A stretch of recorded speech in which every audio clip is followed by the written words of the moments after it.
Hi everyone, and welcome back to Introduction to English Literature. Uh, so now, before I start today's lesson, I want to remind you that we are about to to finish the semester, less than a month. Like we have 4 weeks, or maybe almost 4 weeks. Um, exactly a month. Now it's May the 5th. Uh, the finals start in June the 5th. Exactly. So we have a month left, which means that those who are still, reluctant, still lazy, procrastinating, not taking it seriously, it's getting too late. Maybe some of you did not do well in the midterm exam, and I told you that you still have an opportunity to improve your marks, an opportunity um, you know, uh, to make it up. So please seize this opportunity and do not waste more time. Okay, please start taking it seriously. Start studying seriously for the finals and for the quiz that we will be taking immediately after the Eid. Okay, so after the Eid, we have a quiz, inshallah. Okay, طيب. Uh, so in the previous lectures, we discussed the Augustan age, and we saw how now we have a new genre, a new form of writing. Now, not verse, but prose. We have the novel, which from its name, it's novel, new, a new form of writing. And we discussed the most famous, the most important novels of English literature. I mean the early novels and the early novelists, and we compared between them, and we discussed their the themes and the topics they discussed, and especially the techniques. Remember the epistolary, the stream of consciousness, parodies, and etc. Okay, today we are moving from the novel of the age to the poetry of the age, because yes, novel became more important. Novel became um, more crucial to the literary scene in England, but poetry was still important, was still strong, and we have some of the most famous, most important poets and critics of the history of English literature. And the Augustan poetry or the neoclassical poetry um, has something very unique, and in a way it's not new, the rules of decorum, but still it was really the mainstream, and everyone followed these rules. But before we start, as always, let's think about parodies. Can parodies be serious? Now remember, because we discussed the concept of parody so many times so far, in poetry, and last time even in novels. Um, and usually, people consider parody to be something, funny, mocking. Uh, when you parody something, you make fun of it, you mock it. This is why, if you have a Twitter account, or maybe even on Instagram and Facebook, sometimes you find parody accounts. What's a parody account? They would make an account for Joe Biden, the president of the USA, or Trump, the previous president, or Mahmoud Abbas, um, or Satan, whomever, um, uh, public figure, and they would write, "This is a parody account." So they would start tweeting as if they are this person, but in a way, making fun of this person, mocking them, etc. So this is parody, always connected to humor, to sarcasm. But can parody be serious? In my opinion, I think yes. Parody is most of the time serious, not not only for fun, even if if it has some sarcastic elements here or there, but it is still serious, because when you parody something, you criticize it, when you challenge it. Remember John Donne? Does it make you laugh when you read "Come Live With Me and Be My Love and Let's some new pleasures prove"? I don't laugh when I read it. It's not funny. It's not humorous, but it is serious. It is, he's criticizing the old values, the ideal values of the Elizabethan age. Um, and that's why um, there's this debate always. Can parody be serious? Should it always be funny, humorous? Think about this and tell me maybe in the comments here or there. Okay, so for today, we will start with Alexander Pope. We discussed Alexander Pope so many times so far, but we will go more and read some of his poetry and the rules of decorum from his viewpoint. And then we will discuss two major female poets of the age. So now, can you see females, women became, stronger in a way, more famous. They started um, to appear, to be heard, to be listened to. Okay, we will go to Mary Montagu and Mary Leper. Okay, and then lastly, I'm sorry, this is not. Uh, Lastly, we will just give an introduction to the Romantic Age, an introduction to the Romantic Age. We will not dive deeper in the Romantic Age, but we'll just give some introduction. Okay, okay. So we will go for Alexander Pope, Mary Montagu, Mary Leper, and then we will just give an introduction to the Romantic Age, just the context, okay? And next time we'll start with their poetry. So let's get started with Alexander Pope and the rules of the. Now we're familiar with this concept, right? The rules of decorum. We already mentioned it so many times, because it's not new. It's not something that was invented in in that age, in the neoclassical age, in the Augustan age, and even for Alexander Pope, nobody Aslan invented the rules of decorum. For him, those rules of all discovered, not devised, are nature still, but nature methodized. So this is by Alexander Pope. Two lines from his um, from his poetry, um, and it's not from your book, but it summarizes the whole understanding of the rules of decorum for this guy Alexander Pope. Those rules, the rules of poetry, the rules of decorum, of all discovered, not devised. So they were discovered. What does it mean? Nobody created those rules. Nobody invented them. But they are natural. They were in the nature, and then we discovered them.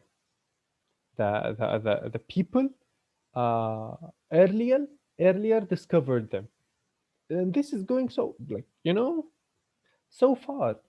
He's saying that the rules of poetry, the rules of decorum, are something from nature, in a way that uh, see how nature is in a way symmetrical, how nature is in a way perfect.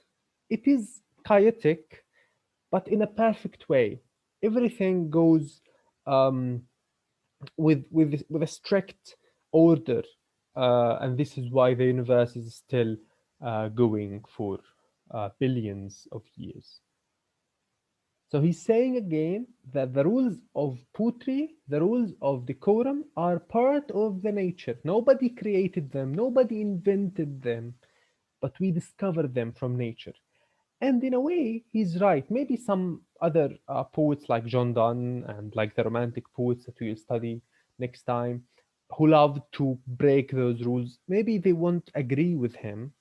And maybe they're right. I love their poetry. I'm not really a fan of his poetry. But to be honest, to be true, also he has a point. Because you like the birds are singing all the time. It's kind of of music, and poetry is in a way music. um the imagery that you see every day, in the street, in your house, everywhere around you. So life, nature is full, is in a way a poem. Nature and the whole universe is a poem in a way or another. So this was his understanding of the rules of decorum, and this gives those rules a higher status, right? They are more important now because they are not something human, um, that the humans invented. No, in a way they are God's invention in a way or another. They are natural, from the nature. Um, this is one. Two, for this guy, uh, uh, Alexander Pope, uh, he followed those rules that already earlier the Roman poet, very famous, very important poet, Horace, followed them.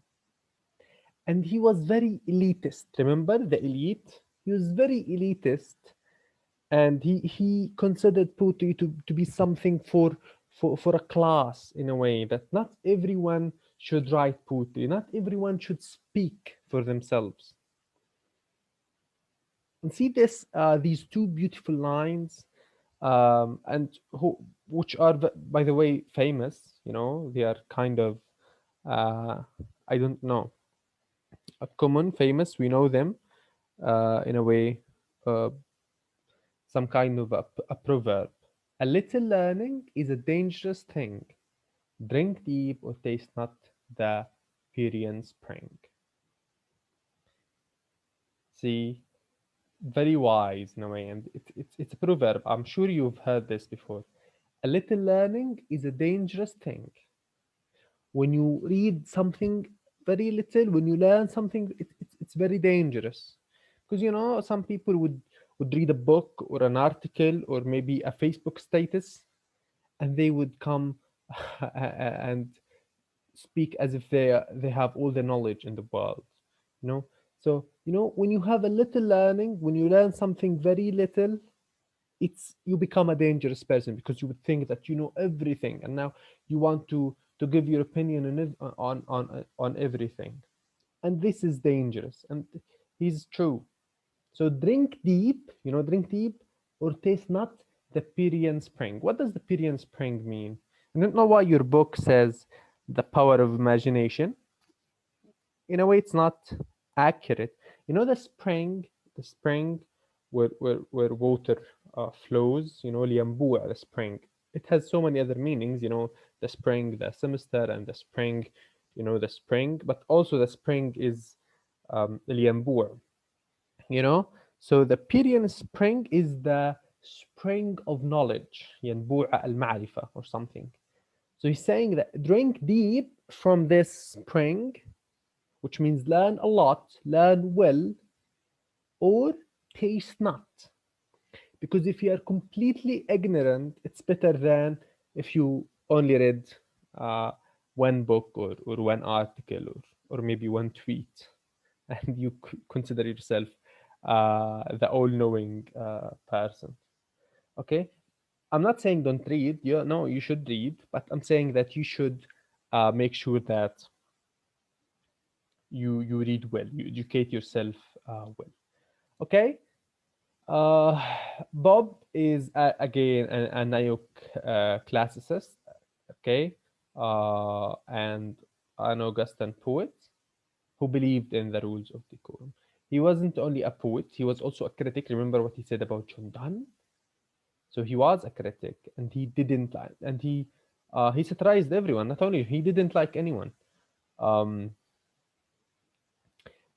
we have two very important poems by him. We have Dunciad, where he attacks the dullness of his literary rivals. You know, the fellow poets, the poets that were also writing poetry on his time. He satirized them. He criticized them.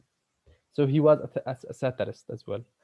Uh, and this does not necessarily mean that they were bad, but in a way, it means that he didn't like them because again he didn't like John Donne, and we can tell that John Donne is not a weak poet, but he didn't like. He even said that he doesn't have imagination. He lacks imagination. Can you imagine this? John Donne with all his new ideas, modernist ideas. He says that he doesn't have imagination. So, but yeah, again, he was a strong poet who hates everyone in a way. And then we have the rape of the lock. Now, the rape, we discussed rape last time, but also the rape means, theft. You can say the rape of Palestine, um, when the Israelis stole Palestine. Now we have the rape of Sheikh Jarrah. They are trying to steal, not trying, they're actually stealing Sheikh Jarrah, kicking the Palestinians out from their houses and taking them by force. So this is the rape of the lock. Now here the lock means, the hair. And this is a story about people fighting because someone stole or cut the hair of a little girl and stole her hair. And this is a mock epic. You know what's an epic? A long poem about something heroic. But a mock epic is making fun of of something that is not like this important. So he's making fun, he's mocking the stupid self-importance that people imagine themselves are doing something really important, but actually they're not. Uh, they're doing something stupid, they're fighting about what? A trivial thing because someone stole or cut the hair of a little girl. So this is the rape of the rock. We have this in Arabic, I don't know, Harb al-Basus or something. It's a war that lasted for 40 years because two horses, one horse, I don't know, won the race or something, and then a war started between um, two Arab groups. So, anyway, he's criticizing this, satirizing in a way this situation. Okay, can you see this in Alexander Pope? A little learning is a dangerous thing, and Spring. We have the heroic couplets. You know the couplets. All of his poetry, he loved couplets. And maybe you can read a poem by Alexander Pope that, like, I don't know, 1,000 lines. Each line has 10 syllables. He strictly followed the rules. All heroic couplets, all 10 syllables. This is Alexander Pope. Let's move to the women, the ladies. We have Mary Montague. Mary Montague. This is the first female poet that we will study today.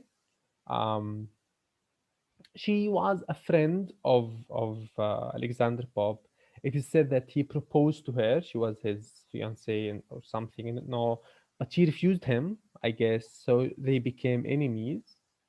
Um, but she influenced him, and he influenced her um, in certain ways. And she was also a satirist. She wrote satire poetry, and this is these two lines uh, that describe her understanding of satire. Satire should, like a polished razor keen, wound with a touch that's scarcely felt or seen. Again, see the heroic couplets. Can you count the syllables here? Satire, she's she's defining giving she's giving a definition for satire. Satire should, like a polished razor keen, you know Here, even I made this in bold. The word like means that we have here a simile, simile, تشبيه. Satire should like a polished razor keen. This is not a metaphor, this is a simile because we have the word like, we have the word sometimes as, giving us a simile. So she's likening satire to the polished razor keen. You know the razor? When you're shaving, if your razor is good, is sharp, when it wounds you, it's barely seen, it's barely felt, but all of a sudden you find yourself bleeding from everywhere. If it's a good razor, and but you use it, يعني, uh, in in a not careful way, okay, recklessly. So this is satire for her. It should be very sharp, very witty, so it cannot uh, be felt or seen easily. It wounds, you know, it injures you, but you cannot feel it or see it easily. Okay, so this is Mary Montague. We also have um, Mary Leper. I'm not sure how to pronounce her name.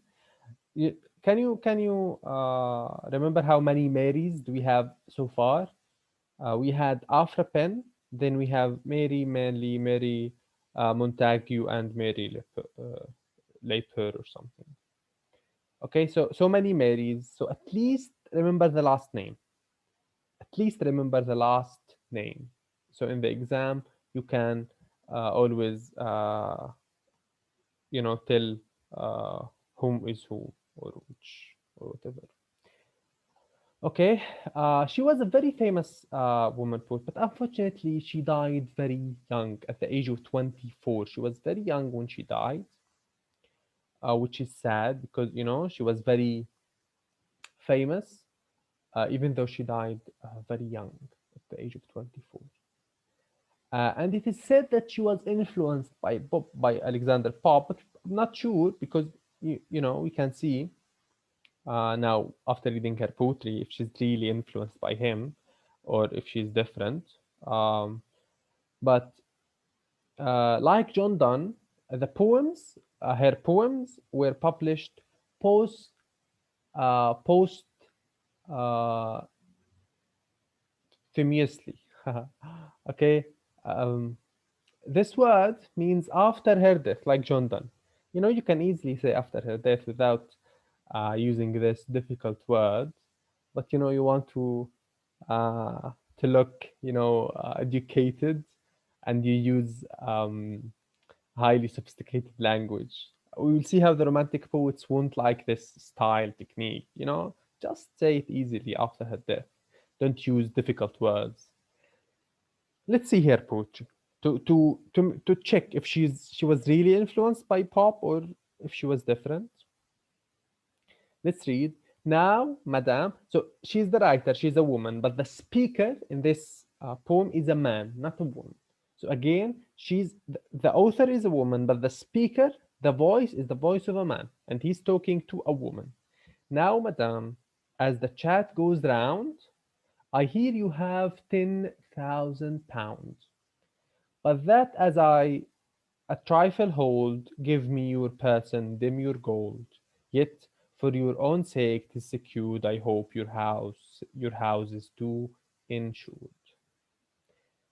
Can you see this is very um uh forward in a way, very straightforward, very rude even in a way.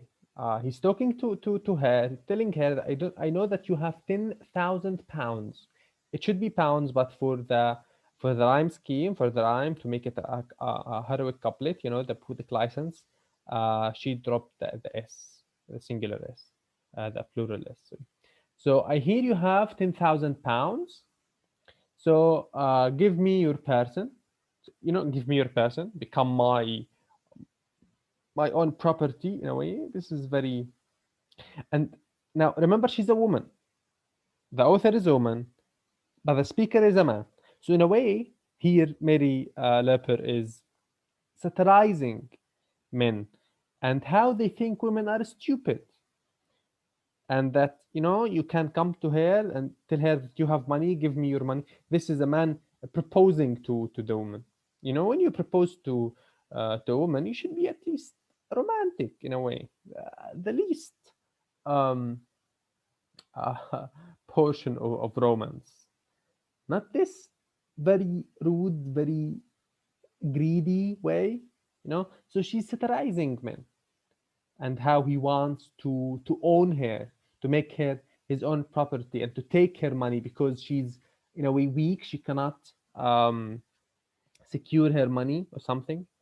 Uh, so was she influenced by pop? Yes, we have the heroic couplets, but can you count the syllables? Sometimes they are not 10, sometimes they're 8, sometimes they're 7, I guess. Can you count the syllables? So she's not really following Alexander Pope in a way, not in the theme, because she's satirizing men. He didn't satirize men.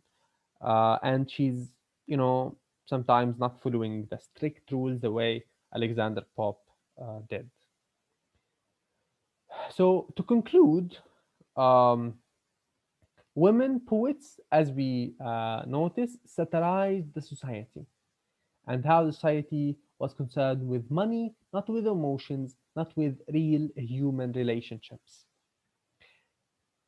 And they always explored, they always discussed women's role in the society. And this is why in the 20th century, Virginia Woolf said that every woman should put roses on the grave of African. Because these women, poets and novelists, they started discussing and revising the role of women in the society. Um, but even though they did this, they were marginalized. The margins, الهوامش, they were marginalized, put in the margins, ignored. Maybe because they criticized society, maybe because they criticized the male superiority in the society. They were ignored, they were marginalized, and basically because most of the critics were men at that time. And still, for this very day, most of the literary critics, are men. Even J.K. Rowling. I'm sure I've told you this before. The author of Harry Potter. She didn't write her name because the publisher um, thought that writing Joanna, uh, I don't know, won't sell the books. So they wrote J.K. without writing her name, so people would think that it's a man or something. I don't know. Uh, okay, so for discussion for today, before we move to the romantic context quickly, um, as we saw, there were famous female poets and novelists. They were good. They wrote fine poetry, fine novels, sometimes better than their men colleagues and fellow poets. But still, they were marginalized. Why do you think? Is it because their poetry was less important? Is it because they were aggressive? Or is it because they were discussing the real things, the real issues? Remember they were discussing rape, shame, discussing how society ignores women, how men think women are stupid and deal with them in a very superior, disgusting way. So what's the reason? Why were they marginalized, even though they wrote good poetry? Think about this and tell me your opinion. Okay. Now let's move to um, the Romantic Age. Okay. Uh, so now we're done um, with our guys here, the neoclassical poets, the Augustan age. Now we will jump to the Romantic age. Now there's a lot in your book to read, but we won't do it because we don't have time. You have so many other chapters: journalism and criticism, uh, letters and diaries, um, really important topics. But let's jump to page 103, the Romantic Age. Now, today, just now, I'll just give you a general introduction. As always, we start with the context. Uh, Not because we are interested in history. It's good to know the historical events, but it's not our main focus. Our main focus is literature, is poetry, is novels. But we understand literature in its context, in its historical and social context. Okay, so now with the age of the neoclassicists, the neoclassical age, the Augustan age, and before the Renaissance age, people were obsessed with rules, obsessed with um, following the strict rules of decorum, and maybe only John Donne in a way, and his school, his guys, were the only people to break the rules, and they were hated, and people, especially critics attacked them very harshly in a way, and they were marginalized. Nobody gave attention to them. But then we moved to a new era of literature, the Romantic Age. It didn't start in England, it started in Germany. So it was, in a way, a European movement, but it reached England um, after that. It lasted for only 40 years, starting from the French Revolution. It's we discussed the French Revolution before. It's very important, even not only in the history of France or even Europe, maybe for the history of the whole world, in 1789, and lasted until 1832. So, and again, the ages are just approximate in a way, because you know things do not start abruptly all of a sudden. Like, it's not like now it's 1789 and all of a sudden people now like romantic literature. And we will see how it started with William Blake, who is a pre-romantic poet, and then it developed with William Wordsworth and Samuel Coleridge, and then reaching to Shelley and the other guys, Keats, etc. Okay, so that age, this era was the age of revolutions. We have the French Revolution, the American Revolution, new values, and in Europe, liberty, equity or equality, brotherhood, human rights, freedom of speech. So many new concepts that started to occupy the European mind, the Western mind.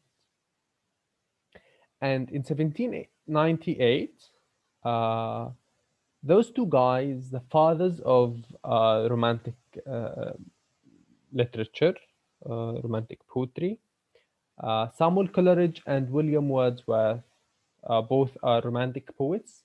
They published the Lyrical Ballads, a book that was very famous, that sold out very quickly, Lyrical Ballads. So then later they republished the book because, like, it sold out. Everybody loved the book. All the people um, bought it.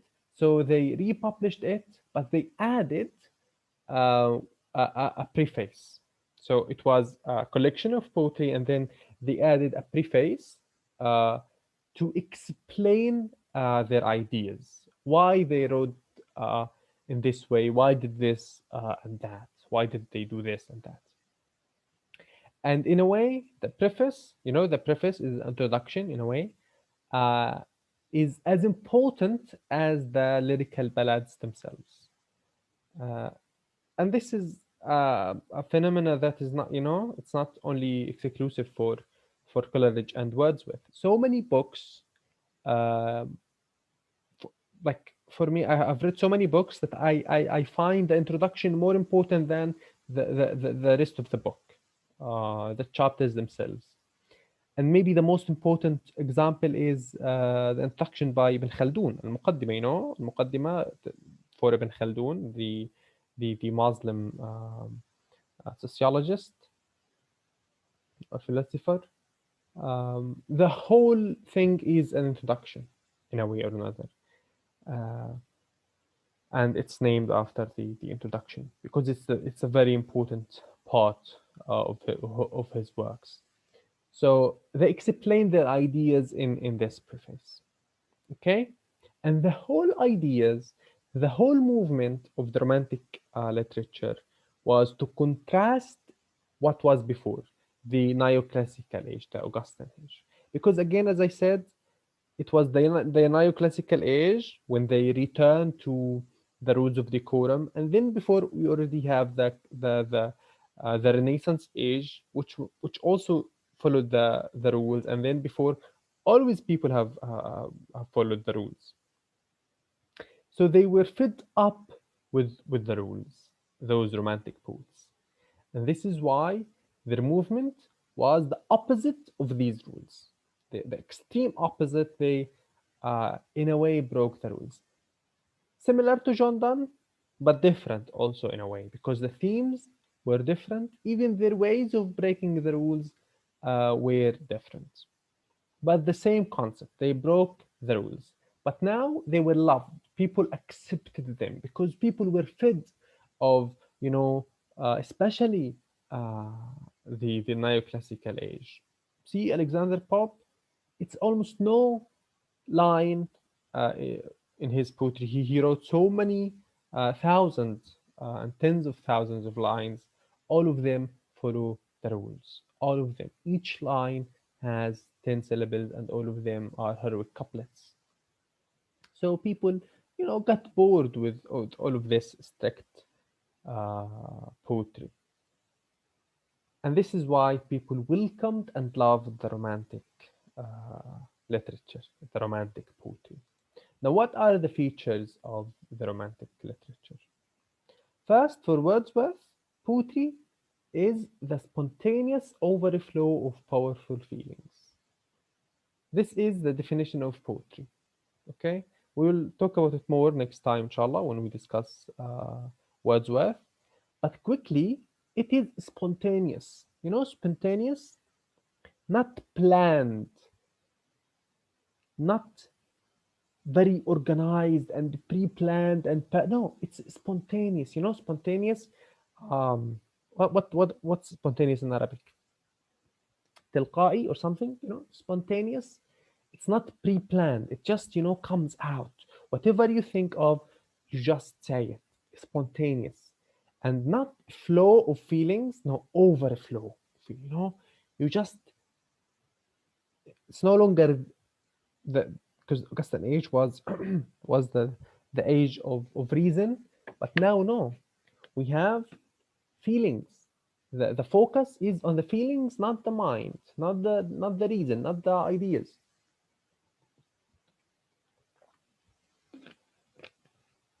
So it's the spontaneous overflow of powerful feelings. This is their poetry. So again, romantic, because always when people hear the way romantic, they would think of love or something. No, not necessarily. Romantic is connected to nature and in a way to feelings, but um, uh, mostly to nature.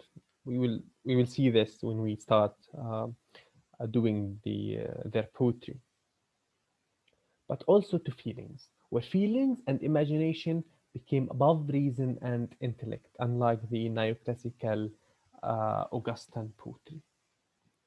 And now the heart, not the mind, the heart is in control. The heart is more important, more superior to the mind. One of the most revolutionary um, acts by the Romantic poets was their language, their poetic language. Their language, their poetry is so poetic, so good, so beautiful. I love it, everyone loves it, but it's not complicated. It's simple language. the everyday man language, you know, the language that people talk in, that people use every day. No difficult words, no complicated words. They don't, when you read their poetry, usually you just read the whole poem. Maybe you will never have to go back to the dictionary. Not like the neoclassical poetry, not like the Renaissance poetry, where you always had to go back to the dictionary because so many words are elitist, because poets were trying to show off that they know better, that they are better than you, they are more intellectual than you, than the everyday, the rest of the readers and the rest of the writers in a way. Okay. Also, simple subject matter. Poetry, according to the rules of decorum, should always be about important things, about God, about the queen, about the king, about, religion, something like really important. God, Satan, Adam, Eve. Remember? But now, for the romantic poets, a poem could be about a flower, or about a sheep, or about a little girl that nobody knows about, Lucy Gray.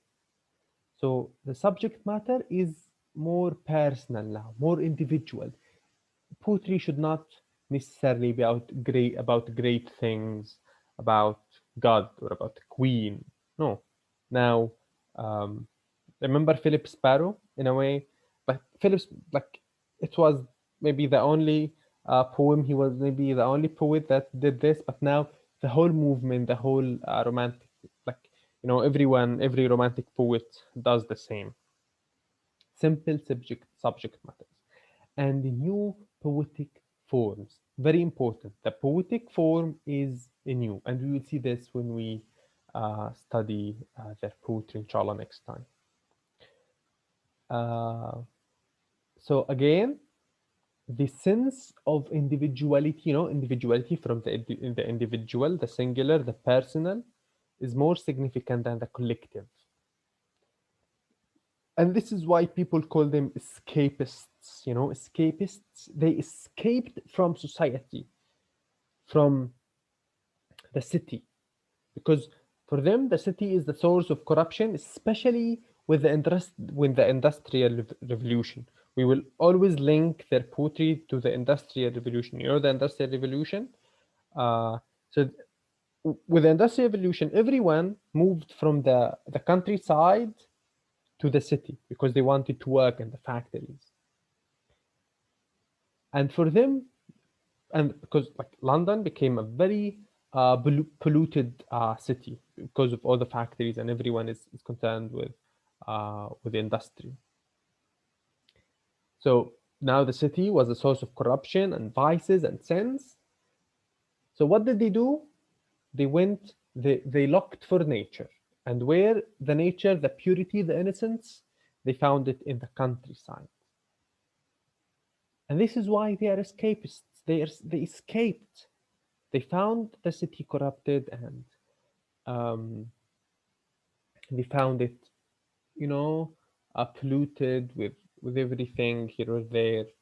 Um, and instead of trying to repair it, trying to correct the mistakes, trying to tell people that this is wrong. No, they escaped. They went to the countryside. They went to the nature and escaped from the city. And lastly, we always will find childhood as a major subject matter there, because childhood is the source of innocence, and for them it was a very uh, important source of inspiration. We have child is the father of the man. What does it mean? Child is the father of the man for them. Can you can you analyze this? What does he mean when he say child is the father of the man? Um, Maybe men understand life when they see how children react, how children deal with life, with everything new. You know, because sometimes you look how kids react, how kids understand things, and you'll see, oh my God, yeah, they have a point. How can't I see it from this perspective? So maybe this is why child is the father of the man, because we learn from children what is important and what is less important in life. Okay, I think this is enough for today. We will do more, inshallah, next time. Start with William Blake and then uh, William Wordsworth after. And then we will, like every poet, every one or two or three poets will have a lecture for them to discuss their poetry and their themes. Because again, individuality was a very important thing for them. And this is why every poet is unique in a way uh, from